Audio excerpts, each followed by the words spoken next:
So last class में हमने president देखा हुआ था। आज हम लोग उसी का नेक्स्ट टॉपिक देखते हैं, vice president. So welcome to all. और आज का हमारा टॉपिक, जैसा कि आपको देखकर क्लियर हो ही चुका होगा, कि हम वाइस प्रेसिडेंट ऑफ इंडिया के बारे में बात करने जा रहे हैं। इससे पहले की क्लासेस में अगर हम आपको बता दें तो हमने प्रेसिडेंट पूरा कंप्लीट किया हुआ है, यानी एग्जीक्यूटिव। एंड इससे पहले पार्लियामेंट का हमारा पूरा चैप्टर कंप्लीट हो चुका है। ये एक वीडियो में हम प्रेसिडेंट को पूरा कंप्लीट कर देंगे। फिर हमारे पास पीएम यानी कि प्राइम मिनिस्टर और काउंसिल ऑफ मिनिस्टर के बारे में बचेगा। और इसी के साथ हमारा पूरा का पूरा दूसरा चैप्टर कंप्लीट हो चुका होगा। साथ ही साथ फिर हम जुडिशरी में आ जाएंगे, supreme court, high court and subordinate courts. और इस प्रकार सिविक्स का पूरा सिलेबस हमारा कंप्लीट हो जाएगा। नियर बाई आप देखेंगे तो लगभग 10 लेक्चर में से 10 या 11 में से पूरा का पूरा सिविक्स कंप्लीट हो रहा है।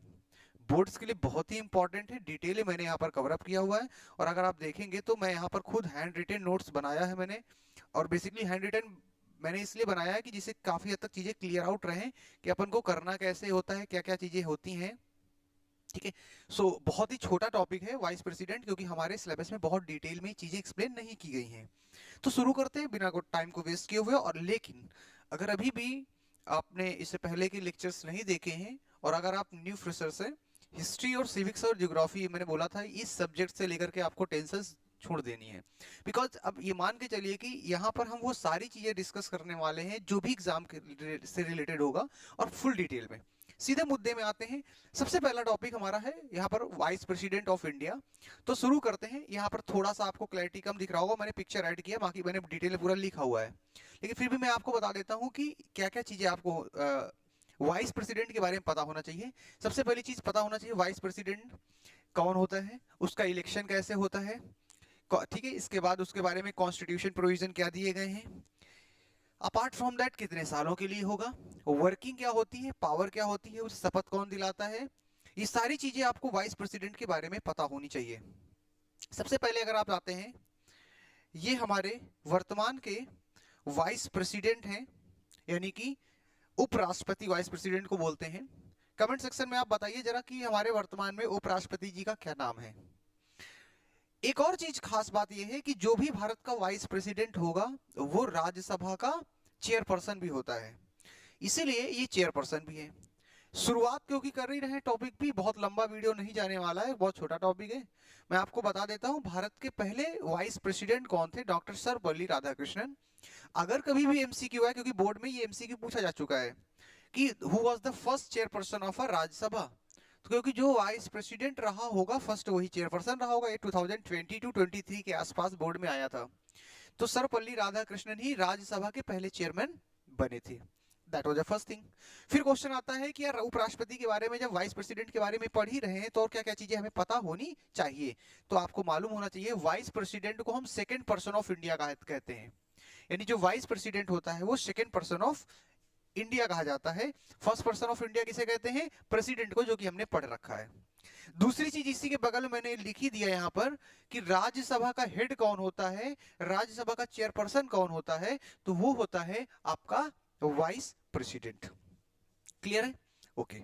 तो अब आगे थोड़ा सा बढ़ लेते हैं। सबसे पहली चीज, अगर आप वाइस प्रेसिडेंट के बारे में आते हैं तो वाइस प्रेसिडेंट बनने के लिए क्या क्या क्वालिफिकेशन की जरूरत पड़ती है, दिस इज इंपॉर्टेंट थिंग। जैसे कि प्रेसिडेंट के इलेक्शन के लिए क्या क्या पड़ती थी, हमने प्रेसिडेंट का डिटेल देखा है। बोर्ड में प्रेसिडेंट से बहुत ज्यादा इंपॉर्टेंट बनता है और क्वेश्चंस आते भी हैं, बट अपन को वाइस प्रेसिडेंट भी उतना ही ध्यान से देखना है। तो सबसे पहली चीज अगर आप देखते हैं वाइस प्रेसिडेंट की क्वालिफिकेशन में, तो कोई भी व्यक्ति हो जो इलेक्शन की अगर हम बात करते हैं, that they should be the citizen of India. ये तो बड़ी कंपलसरी पार्ट है कि उसे भारत का नागरिक होना पड़ेगा। So the first point, that should be the citizen of India, यानी इंडियन सिटीजन होना जरूरी है।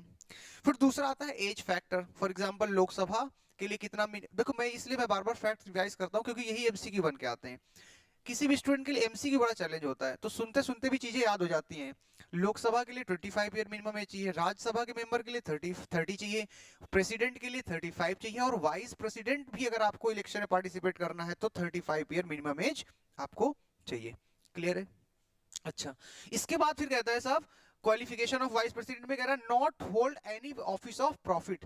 किसी ऐसे पद पर नहीं होना चाहिए जहां से आपको गवर्नमेंट से लाभ मिल रहा हो, सैलरी या अलायंसेस मिल रही हो। तो that was a basically thing. अच्छा, इसी में एक और चीज होता है that they should be eligible to become a member of Rajya Sabha. वो राज्यसभा का मेंबर बनने के लायक भी हो, that you can also write as a qualification of vice president. That was a basic thing.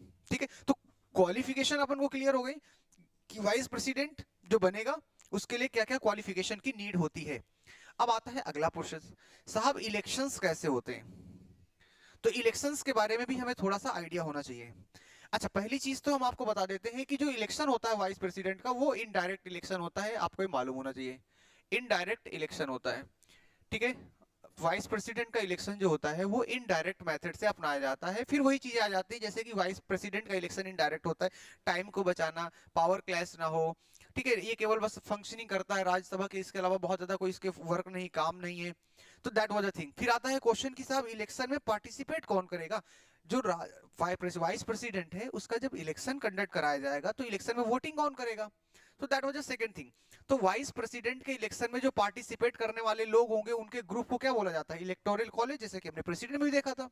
तो इसका जो इलेक्टोरल कॉलेज है वो है all the member of parliament, Rajya Sabha and Lok Sabha के सारे सांसद, all the MPs, they can participate in the election of vice president. ध्यान रखिएगा, all the member of parliament, सभी के सभी मेंबर पार्टिसिपेट कर सकते हैं किसमें, पार्लियामेंट के सभी मेंबर पार्टिसिपेट कर सकते हैं किसमें, वाइस प्रेसिडेंट के इलेक्शन में। It is very important that you have to understand. And what is the method that we used for the election. तो इनडायरेक्ट तो होता ही होता है, but apart from that we have also used the two technical word that is called proportional representative system and single transferable voting system. तो proportional representation by single transferable voting system जो हमारा है, इस मेथड का use किया जाता है। Don't worry about that, what is this method, हमने पहले आई थिंक वीडियो में पार्लियामेंट में एक्सप्लेन किया था एक बार, तो बहुत ज्यादा इस पर डिटेल में अभी नहीं जाते हैं, ठीक है, इतना ध्यान रखना। अच्छा, दूसरी चीज क्या है, सेक्रेट बैलेट का यूज किया जाता है। सेक्रेट बैलेट पेपर का, ईवीएम मशीन नहीं यूज होती है यहाँ पर, ईवीएम मशीन नहीं यूज करते हैं, बल्कि सेक्रेट बैलेट पेपर यूज करते हैं। देखिए वही दिखाया जा रहा है, उसका यूज किया जाता है फॉर द इलेक्शंस, यहाँ पर वाइस प्रेसिडेंट के इलेक्शन में। इसी के दौरान एक और चीज यहाँ पर समझनी होगी अपन को, वो ये है कि मैंने यहाँ पर देखिए लिखा हुआ नॉमिनेशन। जब कोई भी व्यक्ति प्रेसिडेंट के पद पे खड़ा होना चाहता, मैंने आई थिंक प्रेसिडेंट पे नहीं बताया था, अभी मुझे अचानक याद आया, या वाइस प्रेसिडेंट के पद पे कोई खड़ा होना चाहता है, तो what we have to do, क्या कंडीशन होनी चाहिए। अगर कोई व्यक्ति वाइस प्रेसिडेंट के पद पे खड़ा होना चाहता है तो क्या सब खड़े हो जाएंगे जिनकी 35 ईयर एज हो गई मिनिमम, इंडियन सिटीजन हो गए, ऐसा नहीं होता है। इसके लिए कुछ कंडीशंस हैं। क्या कंडीशन है, नॉमिनेशन पेपर जब आप भरने जाएंगे तो आपके सपोर्टर होने चाहिए और आपका वहां पर प्रपोजर होने चाहिए। मुद्दा क्या है, जैसे एग्जांपल समझो सिंपल, अगर आप पेपर नॉमिनेट यानी वाइस प्रेसिडेंट के पद में खड़ा होना चाहते हो तो 20 ऐसे लोग होने चाहिए जो आपके नाम को प्रपोज कर रहे हो कि that we are proposing the name of this person, जैसे प्रपोजिंग द नेम। अब ये 20 लोग कौन होने चाहिए, ये वो लोग होने चाहिए जो वाइस प्रेसिडेंट के इलेक्शन में वोटिंग करने वाले हैं। और वोटिंग कौन कर रहे हैं, एमपी, यानी कि it's not a easy task. 20 ऐसे एमपी या सांसद होने चाहिए जो आपका नाम प्रपोज कर रहे हो। अब आपके फेवर में तो एक सांसद नहीं बोलेगा, तो हाउ इट इज पॉसिबल कि 20 को आप कन्विंस करेंगे। That was a condition. सिर्फ इतना ही नहीं, बल्कि 20 ऐसे सांसद भी एमपी होने चाहिए जो आपके नाम के पेपर को क्या कर रहे हो, एक्सेप्ट कर रहे हो, यानी एक्सेप्टेबल की दैट या we are accepting the name of this person. यानी टोटल 20 आपको रखना, प्रपोजर और एक्सेप्टर होता है, ये भी पूछा गया है एमसीक्यू में। And same thing as it is president वाले मैटर में इसी तरीके का जो होता है। आपको कमेंट सेक्शन में एक बार बताना है कि कितनी कितनी संख्या होती है। नेक्स्ट वीडियो में आपको बता दूंगा, मुझे ऐसा लग रहा है मैंने नहीं बताया था इससे पहले, लेकिन अभी मैं क्वेश्चन के तौर पर छोड़ रहा हूँ। आप बताइए कि प्रेसिडेंट के लिए प्रपोजर एक्सेप्टर का रेशियो क्या बताया गया है। सो ये ध्यान रखिएगा, यहां से भी क्वेश्चन एमसीक्यू आ सकता है, इंपॉर्टेंट सेगमेंट है। अच्छा, अब आते हैं नेक्स्ट पोर्शन पे। फिर क्वेश्चन ये बनता है कि यार चलो वाइस प्रेसिडेंट का इलेक्शन हो गया, इलेक्ट होके आ गया, अब उसको ओथ शपथ कौन दिलाएगा। वाइस प्रेसिडेंट को शपथ कौन दिलाता है, तो ध्यान रखिएगा वाइस प्रेसिडेंट को शपथ दिलाने का काम है प्रेसिडेंट का। एमसीक्यू इंपॉर्टेंट है, फिर से बोल रहा हूं, वाइस प्रेसिडेंट से एमसीक्यू बहुत बनते हैं। तो प्रेसिडेंट जो है वो शपथ दिलाने का काम कर रहे हैं। यहां पर देखिए आपके ये धनखड़ जी हमारे हैं जो वाइस प्रेसिडेंट की शपथ, अच्छा मैंने क्वेश्चन दिया था, पूरा नाम बताइएगा, मैंने तो खुद आंसर बता दिया। एंड ये हमारी राष्ट्रपति महोदया जी हैं, द्रौपदी मुर्मू जी हैं, ठीक है। ये ओडिशा से बिलोंग करती हैं आई थिंक, मुझे जहां तक याद है, इससे पहले ये राज्यपाल भी रह चुकी हैं। सो बहुत ही फेमस सेलिब्रिटी है, ऐसा नहीं है, और आदिवासी समुदाय से बिलोंग करती हैं। अच्छा, दूसरी चीज, उपराष्ट्रपति जो होता है, वाइस प्रेसिडेंट जो होता है, उसका टेन्योर कितना होता है, कितने साल के लिए वाइस प्रेसिडेंट चुना जाता है, तो वो 5 साल होता है, 5 ईयर्स के लिए होता है। बहुत सारे लोग कंफ्यूज इस बात को लेकर होते हैं कि यार राज्यसभा जो है, राज्यसभा का जो कार्यकाल है, मतलब राज्यसभा का टेन्योर 6 साल का होता है, उसका हेड होता है आपका वाइस प्रेसिडेंट, तो इसका भी 6 साल होता होगा? नहीं, वाइस प्रेसिडेंट का जो टेन्योर है वो 5 ईयर का होता है, ध्यान रखिएगा। और राज्यसभा के मेंबर्स का टेन्योर होता है 6 ईयर।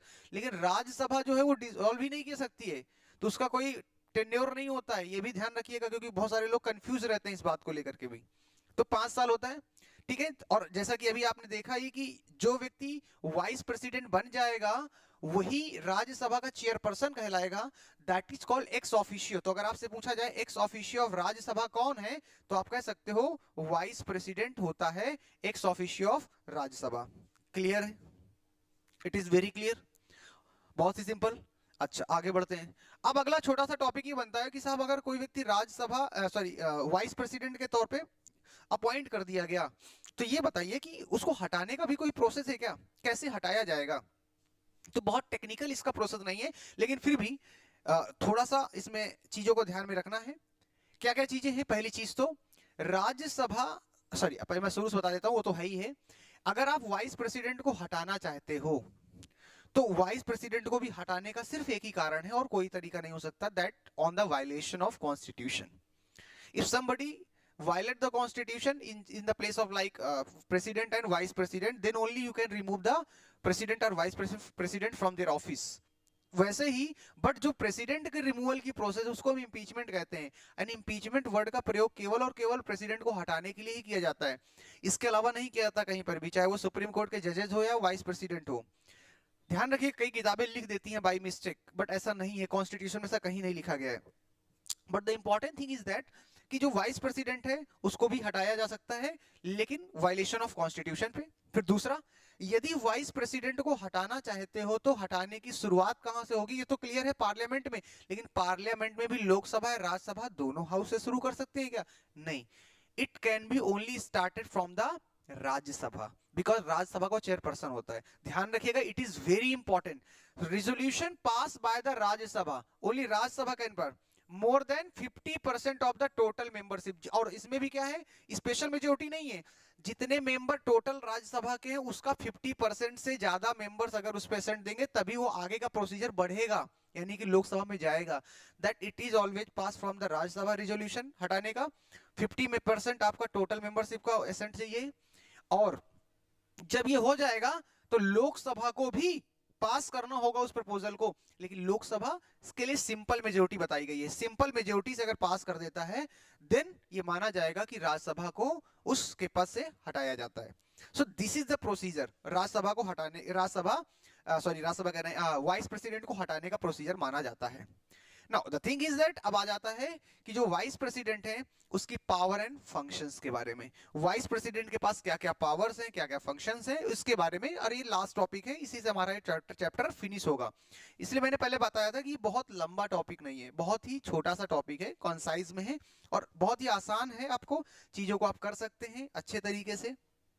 तो फिर से आते हैं, सबसे पहली चीज अगर हम आपको यहाँ पर बताएं, राज्यसभा यानी कि वाइस प्रेसिडेंट जो है, पहला क्या होता है, इसके पावर फंक्शन में बात करें तो सबसे पहली चीज vice president is ex officio of Rajya Sabha. ये सबको मालूम है कि वो राज्यसभा का क्या होता है, हेड होता है, राज्यसभा का चेयरपर्सन होता है। एक चीज ध्यान रखिएगा, एक क्वेश्चन ऐसे भी पूछा जाता है कि कौन सा वो व्यक्ति है जो किसी सदन का सदस्य नहीं होता है, that is not a member of any house but he is a leader of the house, और वो कौन होगा, वाइस प्रेसिडेंट होगा। मतलब वो हाउस का चेयरपर्सन होता है बट उसका मेंबर नहीं होता है, ध्यान रखिएगा। इसी प्रकार डेप्यूटी चेयरमैन ऑफ राज्यसभा जो होगा वो राज्यसभा का मेंबर होगा। एक और क्वेश्चन पूछा जाता है, बहुत ही सिंपल है, मैं यहाँ पर क्वेश्चन भी आपको बताता चल रहा हूँ, बोर्ड के क्वेश्चन से जो एमसीक्यू बहुत तेजी से समझता है, दैट अगर ज्वाइंट सेशन हुआ, मतलब लोकसभा और राज्यसभा दोनों की मीटिंग एक साथ अगर होती है तो उसको कहते हैं ज्वाइंट सेशन। ज्वाइंट सेशन में की लीडरशिप कौन करता है, तो ज्वाइंट सेशन की जो अध्यक्षता है, लीडरशिप जो करेगा वो करता है स्पीकर ऑफ लोकसभा। ध्यान रखिएगा, राज्यसभा का जो चेयरपर्सन है वो कभी भी ज्वाइंट सेशन की लीडरशिप नहीं करेगा, प्रेसिडिंग ऑफिसर नहीं बनता है, बिकॉज वो किसी भी हाउस का मेंबर नहीं है। और वही लीडरशिप कर सकता है व्यक्ति जो किसी ना किसी हाउस का मेंबर हो, क्योंकि लोकसभा को लीड करने के लिए मेंबर होना पड़ेगा। दैट वाज अ कंडीशन जो मेंशन की गई है। पहला तो आपको मालूम चली गया एक पॉइंट। दूसरा, आपका वाइस प्रेसिडेंट का और क्या काम होता है? Regular proceeding of the house. Rajya Sabha की जो प्रोसीडिंग है उसको रेगुलर प्रोसीड करना, यानी कि वर्किंग को कंडक्ट कराने का काम भी किसका होता है? वाइस प्रेसिडेंट का होता है। तो ये भी आपको ध्यान रखना है। दूसरी चीज, वाइस प्रेसिडेंट के पास और भी राइट होता है, मे सस्पेंड और adjourn the business of house in case of grave disorder. अगर कोई डिस्टरबेंस हो रहा, मान लेते हैं कि अपोजिशन और सरकार में दो लोग हैं, काफी घमासान युद्ध चल रहा किसी पॉइंट को लेकर, किसी पॉलिसी को लेकर के, और चल रहा है, ऐसी कंडीशन आ गई है कि हाउस को कंडक्ट नहीं कर सकते, आगे नहीं बढ़ा सकते हैं, तो कुछ घंटे के लिए, कुछ दिनों के लिए राज्यसभा का चेयरपर्सन उस हाउस की कार्यवाही प्रोसीजिंग को क्या करेगा? रोक देगा, स्टॉप कर देगा। जिससे क्या होता है कि मतलब माहौल थोड़ा नॉर्मल हो जाए। ये करने का राइट किसके पास है? ये चेयरपर्सन के पास राइट होता है। So that was also point, ध्यान रखिएगा। ऐसे कंडीशन पे ये करने का राइट है। अगर कोई बहुत ही ज्यादा बदतमीजी कर रहा है, यानी कोई मेंबर जो है राज्यसभा का जो आउट ऑफ कंट्रोल जा रहा है, रूल्स एंड रेगुलेशन को तोड़ रहा है, ऐसी कंडीशन में उसे सस्पेंड करने का भी राइट इसके पास होता है। So that was a basic thing, आपको ये भी ध्यान रखने वाली बात है। अगली चीज इसमें अगर आप आते हैं तो दूसरा, ये तो आई थिंक आइडिया लग चुका। दूसरा क्या है? When president can not discharge his duties the vice president officiate in his place. अगर किसी कारणवश वाइस प्रेसिडेंट नहीं है, यानी किसी कारणवश प्रेसिडेंट अपने पद पर नहीं है, या छुट्टी पर है, या वैकेंट है उसका प्लेस, उस कंडीशन पर वाइस प्रेसिडेंट प्रेसिडेंट के तौर पे काम करता है। अच्छा, मैं बहुत बारीक सा क्वेश्चन आपको बता देता हूं, या पूछता हूं मैं, चलिए। ऐसे कौन से भारत के पहले वाइस प्रेसिडेंट रहे हैं जिन्होंने एज अ प्रेसिडेंट के, वर्किंग प्रेसिडेंट के तौर पे काम किया है? It is very simple question, मैं फिर से रिपीट करता हूं। ऐसे कौन से भारत के वाइस प्रेसिडेंट रहे जिन्होंने पहले वर्किंग प्रेसिडेंट के तौर पे काम किया है? मैं आपको इंसिडेंट बताता हूं, उसी टाइम पीरियड की बात है, आप कमेंट सेक्शन में जरूर बताइएगा। 1967 में भारत के राष्ट्रपति बनते हैं डॉक्टर जाकिर हुसैन। डॉक्टर जाकिर हुसैन का 2 साल के बाद 69 में डेथ हो जाता है। अब आपको कमेंट सेक्शन में ये बताना उस समय वाइस प्रेसिडेंट कौन थे, और अगर आप ये गेस कर ले जाएंगे तो आइडिया लग जाएगा।